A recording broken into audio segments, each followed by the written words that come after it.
Chadema ni chama ambacho kina hazina ya viongozi wengi na walio bora.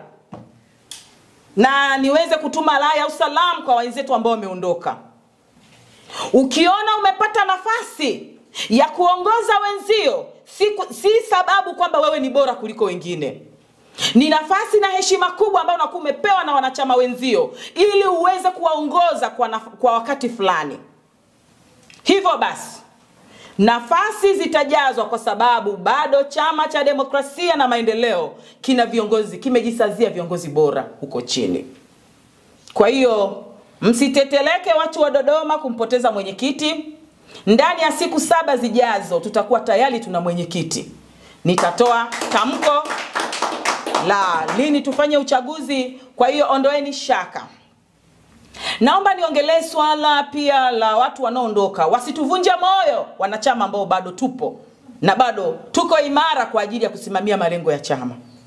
Chama chetu ni chama cha siasa ambao dhumuni lake namba 1 ni kushiriki uchaguzi na kushinda. Tunaposema no reforms, no election, tunamaanisha kwamba hatuko tayari kuendelea kuwa wasindikizaji. Tuingie kwenye chaguzi ambazo hazileti tija. Dhumuni letu namba 1, Chama cha Demokrasia na Maendeleo, ni kushiriki chaguzi ngazi zote za kiserikali na kushinda. 2019 tumepoteza serikali za mitaa kwa ajili ya udhalimu wa serikali hii ya Chama cha Mapinduzi. 2020 tumeshiriki, tulisimamisha wagombea wengi kwenye kata, tulisimamisha wagombea wengi kwenye majimbo. Lakini tulipoteza majimbo yote, tukabaki na mtu mmoja tu. Kama chama cha siasa haina afya. Na sababu kubwa si kwamba wagombea wetu hawakubaliki. Ni udhalimu ambao unafanywa na serikali ya Chama cha Mapinduzi kuanzia kwenye michakato ya upokeaji wa fomu, wa uteuzi, wakati wa kampeni, wakati wa kupiga kura, wakati wa kuhesabu kura. Kuna mambo mengi yanaendelea. Ndio maana chama chetu mwezi wa 12 mwaka jana kilisimama kikaongea msimamo wake.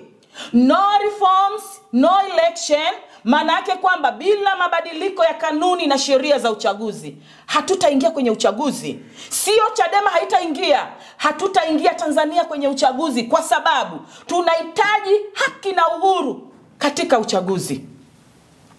Hatuwezi kuwekewa kimiminika cha Pepsi kwenye chupa la Coca-Cola kuaminishwa kwamba ile ni Coca-Cola. Tunahitaji uchaguzi wa huru na haki. Anayeshinda akatangazwe. Sasa wenzetu wanasema tumetoka kwenye misingi ya kushiriki uchaguzi. Chama chetu hakina dhumuni moja. Dhumuni namba 2 ya Chama cha Demokrasia na Maendeleo ni kuhakikisha kinasimamia uhuru, haki na maendeleo ya watu. Haki iko wapi? Haki iko wapi? Kama mtu anaweza katoa maoni yake, akabambikiziwa kesi, au akapotezwa na hadi leo tusione maiti yake, haki iko wapi ya Mtanzania kuishi?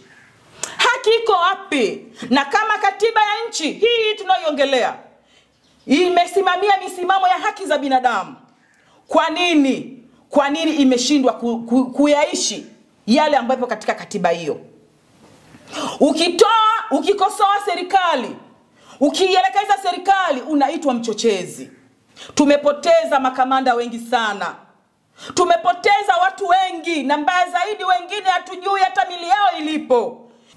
Tunahitaji serikali ambayo inasimamia sera zake. Ilipoamua kusema elimu bure, ilipaswa iwe bure completely.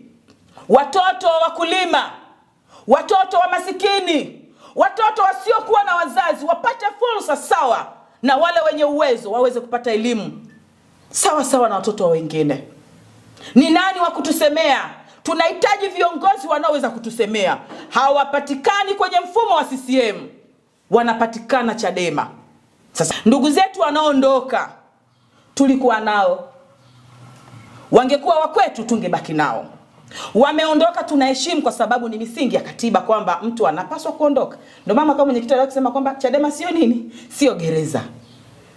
Sio gereza kwamba lina limit time kwamba wewe ukiwepo lazima ukae miaka kadhaa ndo ufanyeje. Hapana.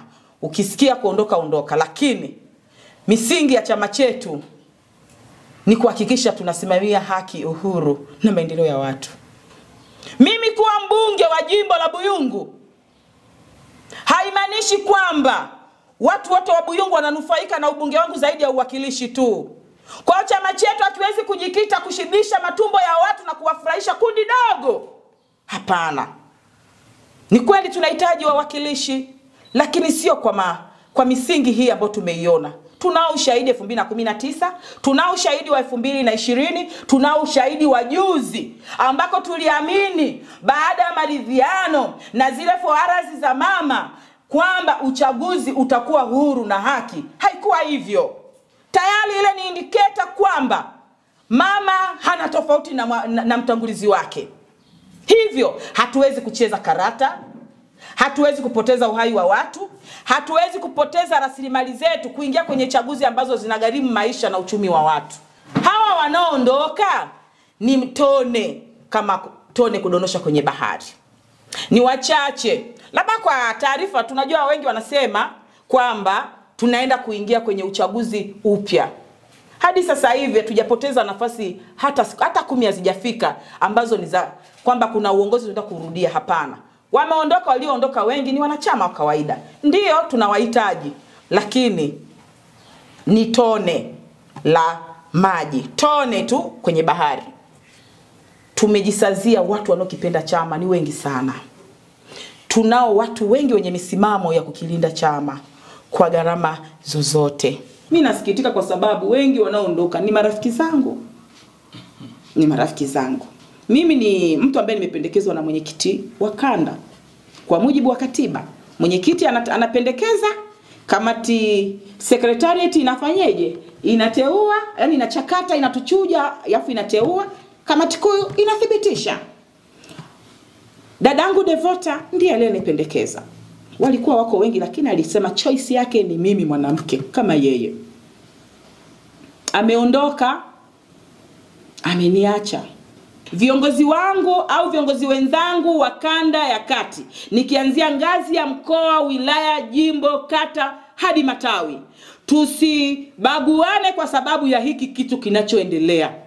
Kama kuna kiongozi au mwanachama yoyote aliyebaki huku hajaanza kufanya safari na ana mpango wa kufanya safari, niwahakikishie waandishi wa habari wanasema kwamba tuna intelligence gani? Tunayo intelligence ya kuwabaini waliobaki kwa kazi maalum. Tutadili nao, taarifa hii wafikie.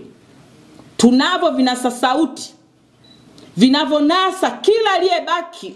Kama amebaki kwa dhamira mbaya, tutamuondoa kibabe.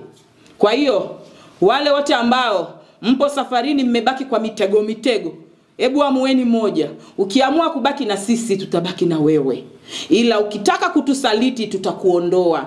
Ila viongozi, katiba yetu ndo msafu wetu.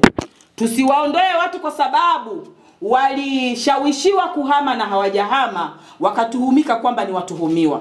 Matendo ndo yatakaoonyesha huyu mtu alikuwa wa kwetu au anaendelea kuwa wa kwetu. Kama alishawishiwa na mlimuona ameshawishiwa lakini hajaondoka na hakushiriki kutuhujumu, mwakeni huru.